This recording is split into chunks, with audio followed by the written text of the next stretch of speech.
de Marie. On a vu la foi de Marthe dans la mort de Lazare. Maintenant, on va voir l'amour de Marie. Elle ne comprend pas ce que fait ou ne fait pas Jésus, et même qu'elle est fâchée contre lui. Mais au lieu de couper tout contact avec lui, au lieu de laisser son chagrin le séparer de son fidèle ami Jésus, Marie court pour le retrouver. Un reproche, c'est pas grave. De chaudes larmes, bien sûr. Et Jésus pleure, lui aussi. Entre guillemets. On vous raconte ce qui s'est passé.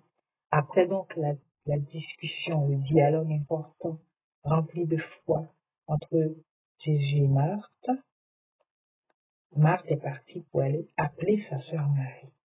Elle lui dit tout bas, le maître est là et il te demande de venir. Le maître est là et il te demande de venir. Le maître est là et il te demande de venir. C'est ma parole pour toi aujourd'hui.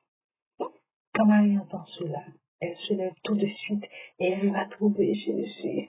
Marie arrive à l'endroit où Jésus se trouve. Quand elle le voit, elle se jette à ses pieds et lui dit, Seigneur, si tu avais été là, mon frère ne serait pas mort. Mais oui, si tu avais été là, mon frère ne serait pas mort. Jésus le sait aussi, parce qu'il savait que s'il était là, il allait le guérir. C'est pour ça qu'il a dit que je suis content de n'avoir pas été là. Si tu avais été là, mon frère ne serait pas mort. Jésus voit qu'elle pleure. Les Juifs qui sont venus avec elle pleurent aussi. Tout le monde pleure. Alors, Jésus est bouleversé et troublé. Il demande, où est-ce que vous l'avez mis? Ils répondent, Seigneur, viens et tu verras. Et Jésus se met à pleurer. Jésus dit, où est-ce que vous mettez sur son corps? Voilà, il sait ce qu'il va faire. Il sait ce qu'il va faire. Il n'a pas peur de la mort. Mais il pleure. Il pleure quand même. Complètement irrationnel, cette affaire de Jésus qui pleure. Mais elle accepte quand même de toucher notre humanité à ce point, de nous montrer qu'on a le droit de pleurer, qu'on a le droit de pleurer, que les hommes ont le droit de pleurer, que les grands ont le droit de pleurer. On peut pleurer même quand on sait comment les choses vont finir. On peut aussi pleurer avec les gens qui pleurent. On peut aussi être touché par les larmes des personnes qu'on aime. Jésus se met à pleurer. 8 secondes dit, Jésus pleura. Et justement, on dit aussi que c'est le verset le plus court de la Bible. Jean 11, 35, Jésus pleure. Ah ouais, Seigneur, merci Jésus parce qu'un jour tu as pleuré pour moi. C'est ce qui nous permet d'être ici. Les Juifs disent alors, regardez, il aimait vraiment beaucoup Lazare. Ouais, ce geste de Jésus n'a pas été sans effet.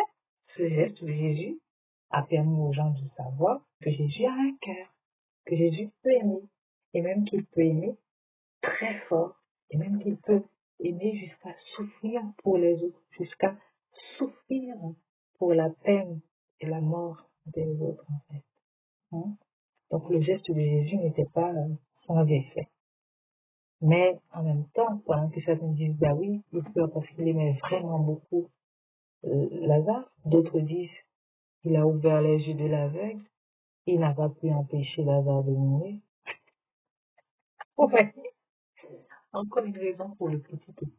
Il a ouvert les yeux des aveugles, mais face à la mort, hein, genre, ouvre un bouchon, il a trouvé ses limites, quoi. Pour eux, ils pensent que Jésus a touché, voilà, à son degré, à son niveau de finitude. Et bien, Jésus n'a pas de finitude, Jésus est infini, il est tout puissant, il est capable de tout faire. D'accord? Donc, même si Jésus n'a pas fait ce qu'on attendait de lui, son amour reste visible. Et même si Marie n'est pas satisfaite de Jésus, son amour aussi reste visible. C'est le cas de le dire, justement. L'amour est plus fort que la mort. Je t'aime, Seigneur, car tu m'as aimé le premier. Amen.